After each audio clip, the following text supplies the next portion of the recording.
Bonjour à toutes et à tous. Comme vous avez pu le constater, c'est un temps à ne pas mettre un photographe dehors. C'est la raison pour laquelle je vous propose un petit retour en images sur les photos prises en 2022. Mais avant de commencer, je tiens à vous adresser mes meilleurs vœux pour l'année 2023 et à vous dire un grand merci pour votre fidélité, vos commentaires, vos suggestions au cours de l'année écoulée. Pour en revenir au sujet qui nous préoccupe aujourd'hui, j'ai constaté en regardant mon catalogue qu'en 2022, j'avais pris 570 photos. Alors c'est 570 photos que j'ai conservées dans le catalogue. J'en ai certainement supprimé beaucoup plus. Parmi ces photos, j'en ai sélectionné 6 et je vous propose de revenir dessus et d'en parler un petit peu. La première image dont je souhaite vous parler, c'est celle-ci. Je l'ai prise un matin en forêt du Tré-Molivrier.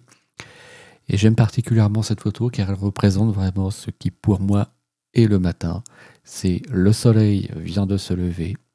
On a encore une légère trace de brume.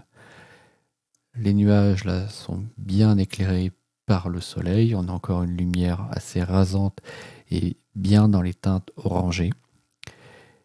Et la raison pour laquelle j'aime le matin, c'est ce côté calme, le fait que la nature est en train de se réveiller tranquillement, doucement. Et c'est ce côté extrêmement apaisant. Et d'ailleurs, je remarque qu'on est plus souvent tranquille pour faire de la photo le matin que le soir. Les gens ont plutôt tendance à sortir le soir pour voir le coucher de soleil, mais moi, le matin. Donc c'est une des raisons pour lesquelles j'aime bien photographier le matin. Et comme cette image représente bien ce qu'est un matin, c'est la raison pour laquelle je l'ai choisi parmi ce top 6. Je me suis donc arrêté sur cette scène. Il y a une légère brume, le soleil vient de se lever, vient juste de passer au-dessus des petites collines, vallons on va dire, et commence à éclairer le sommet des arbres. Donc, je me suis arrêté comme ceci, et j'ai construit ma scène de cette façon. En fait, j'ai donné une bonne part d'importance dans l'image à la forêt et un petit peu au ciel. Moi, ce qui m'intéresse surtout dans cette scène, c'est la lumière et les couleurs de cette lumière sur les arbres. Donc je me suis mis en place un petit peu rapidement lorsque j'ai découvert ce paysage et j'ai déjà fait quelques photos. Au niveau de mes réglages, je suis à f9, ISO 100 au 13e. J'ai également décalé un petit peu en exposition pour protéger le ciel sans trop assombrir le premier plan. Et je continue à prendre quelques photos. Voici une photo que j'ai prise en vallée de la Durdan, le long de cette rivière. Alors on peut malheureusement pas souvent approcher très près du bord de celle-ci, mais il y a un petit coin où on peut l'allonger pendant quelques mètres. Et ici, j'aime bien la façon dont le regard est naturellement attiré vers le lointain, qui se perd un peu dans le fond. Et ce cadre de nature qui vient englober toute la scène. On a également une belle lumière matinale et j'aime bien aussi la façon dont elle vient éclairer les feuilles du noisetier juste ici. Je me suis posé sur cette scène où je voudrais profiter de la lumière matinale là, qui vient sur le côté, qui est plutôt sympa. Vous avez peut-être remarqué par contre que pour filmer, c'est pas toujours idéal ce genre de lumière. Je suis à la fois dans l'ombre et en pleine lumière, donc je suis désolé si l'image n'est pas toujours top en ce qui concerne la vidéo. Et donc je me suis posé de façon très classique, ici, toujours avec le 24-105, et je vais aller chercher le décor qui se trouve ici. Et je voudrais vous montrer à travers cette scène, justement, l'intérêt d'avoir un objectif qui permet d'avoir une grande amplitude en termes de focale. Donc j'ai fait une première composition ici où je suis donc au 24 mm, alors un petit peu délicat en termes d'exposition. Après je vais juste monter un tout petit peu ça pour que vous puissiez mieux voir. Je vais monter la luminosité ici afin que vous puissiez mieux voir. Je vais vous faire un peu d'ombre ma scène. Donc voilà, on a la rivière, on a la berge de la rivière. Elle est encadrée sur le haut par ce petit bouquet de branches. Je trouve que ça vient faire un joli cadre autour de l'image et ça minimise un petit peu l'impact du ciel qui est totalement bleu ce matin, totalement vide.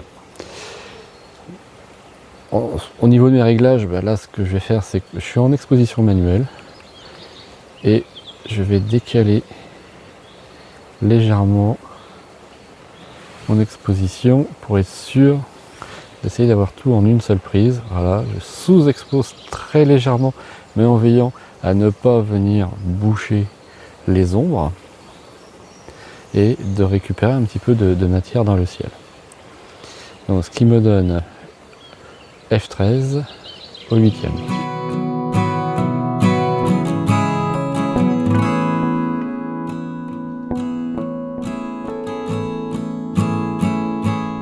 On se retrouve maintenant à la tourbière d'Orthoville. Si vous avez l'habitude de me suivre, vous savez que c'est un endroit où j'aime me rendre fréquemment pour le voir évoluer au fil des saisons. Et ici, c'était l'été.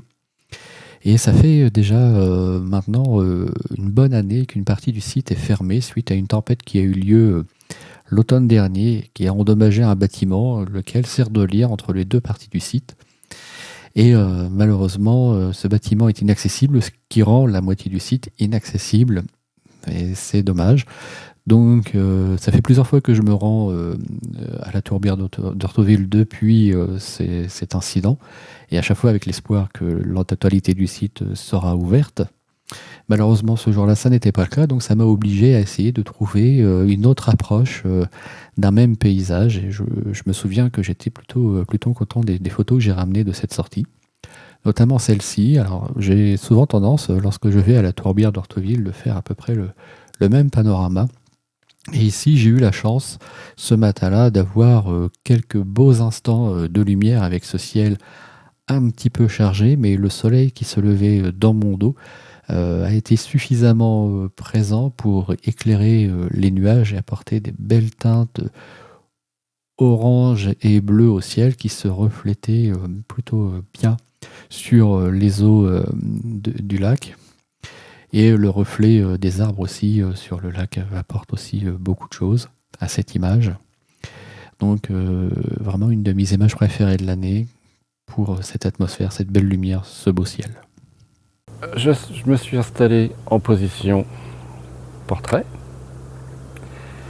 et j'ai préparé une scène que je vais balayer à peu près de là jusque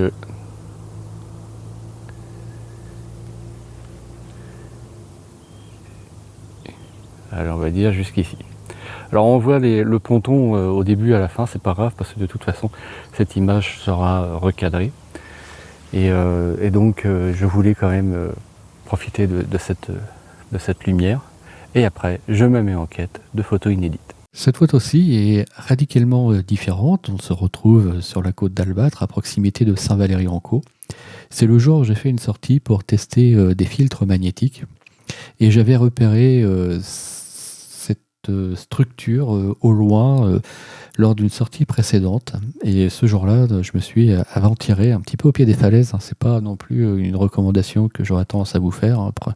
Si vous baladez dans le coin, assurez-vous déjà d'arriver à marée basse ou encore mieux à marée descendante et prenez soin de ne pas vous approcher trop près du bord des falaises. Donc quand je suis arrivé à cet endroit-là, la marée était descendante, donc je me suis éloigné le plus possible de la proximité des falaises. Et pour cette image, j'ai choisi de faire une pause longue, assez longue d'ailleurs, c'est qui a donné cet effet un petit peu vaporeux à la mer et qui a eu pour effet de lisser aussi le ciel. Alors j'aime bien dans cette image, c'est son côté assez minimaliste. Il y a peu de choses, c'est pas totalement minimaliste, on est loin de certaines photos dans l'esprit minimaliste, mais il y a ce côté un peu épuré.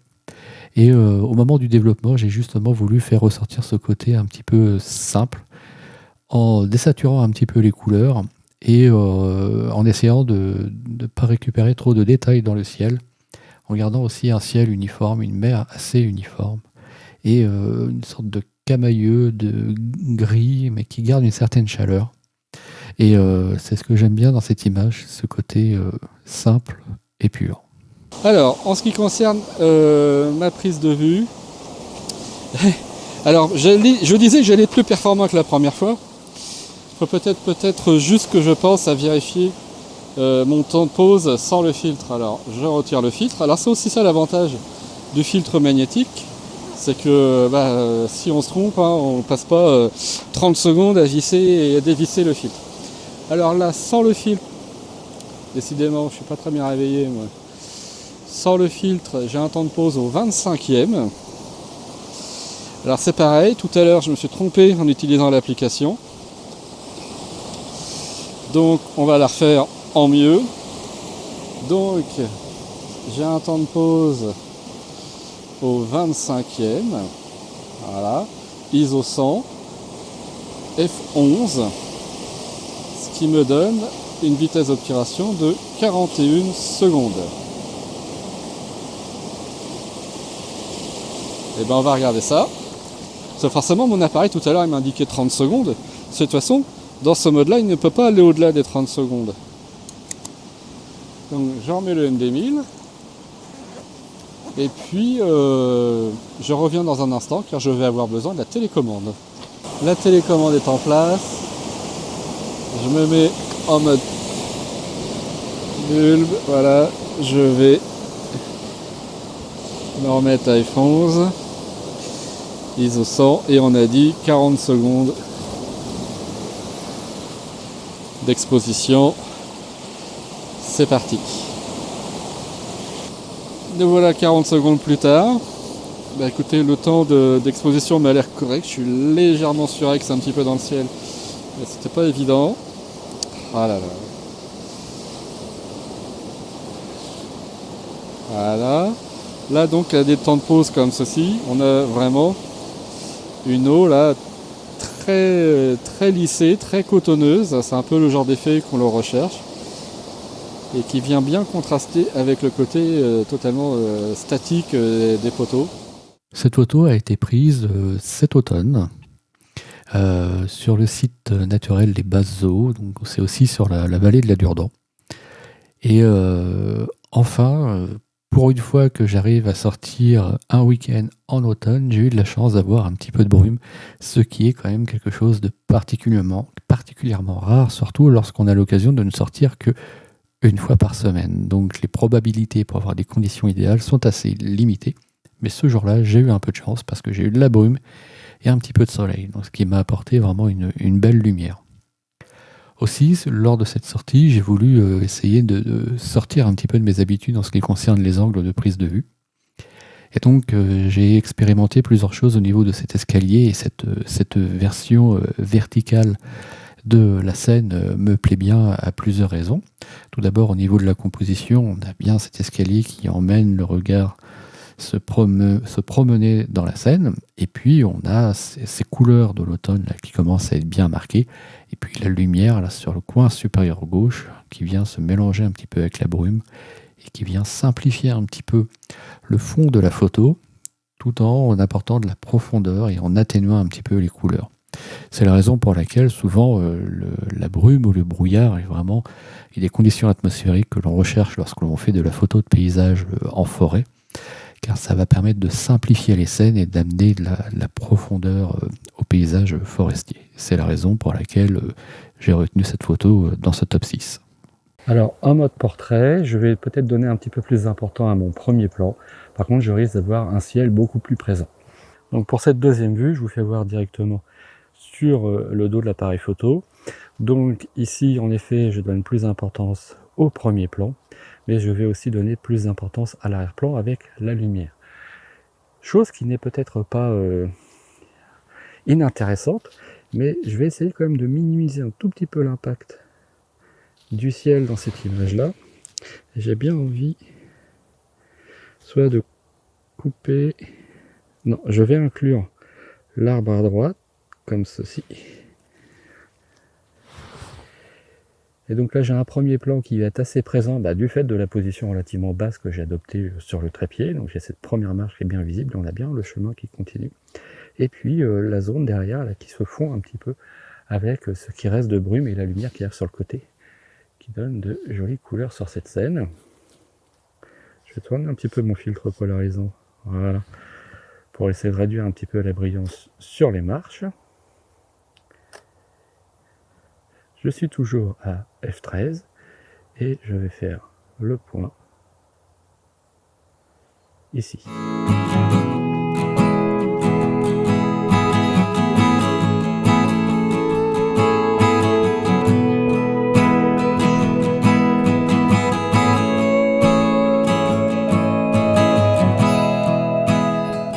Enfin, la dernière photo de cette sélection, celle-ci a été prise très récemment, il y a peut-être 2 semaines, à partir de la date à laquelle je suis en train d'enregistrer cette vidéo. Je l'ai prise lors de la sortie que j'ai faite où je parlais des astuces pour prendre des photos en hiver. Ça a été pour l'instant les seuls jours de véritable hiver qu'on a eu sur cette période. Donc on a eu un beau brouillard givrant le matin. J'ai fait quelques photos à l'endroit où je me suis rendu pour faire la vidéo, et sur la route du retour, je me suis arrêté sur cette scène que j'avais déjà eu l'occasion de photographier à l'été dans des conditions de lumière et conditions générales totalement différentes. Et je me suis arrêté de nouveau sur la même scène, car j'aime bien cet endroit avec ces arbres un petit peu épars dans l'herbage, cette grange là qui apporte une petite touche humaine dans la scène, et on a aussi une belle perspective avec cette clôture et le champ juste à côté. Et la journée commençait à toucher à sa fin et on commençait à voir des belles nuances dans le ciel qui viennent bien compléter les couleurs des arbres et de la végétation un petit peu figées par le froid. Et j'aime bien cette image pour son atmosphère. Pour moi, cette photo, elle représente exactement ce qu'est l'hiver, en fait. C'est ces nuances un petit peu passées, un petit peu éteintes. Et quand on a la chance d'avoir des journées comme celle-ci avec un petit peu de brouillard givrant, de givre sur les arbres, ça donne vraiment une atmosphère très particulière qui est vraiment la quintessence de l'hiver. J'espère que cette rétrospective en images vous aura plu, que vous y aurez trouvé du contenu intéressant. Si vous avez des questions, des suggestions ou des remarques, n'hésitez pas à le faire dans les commentaires, je me ferai un plaisir d'y répondre. Si vous avez aimé cette vidéo, n'oubliez pas de mettre un j'aime. En attendant de vous retrouver, je l'espère, en extérieur pour une prochaine sortie, je vous souhaite une très bonne semaine et à bientôt. Salut!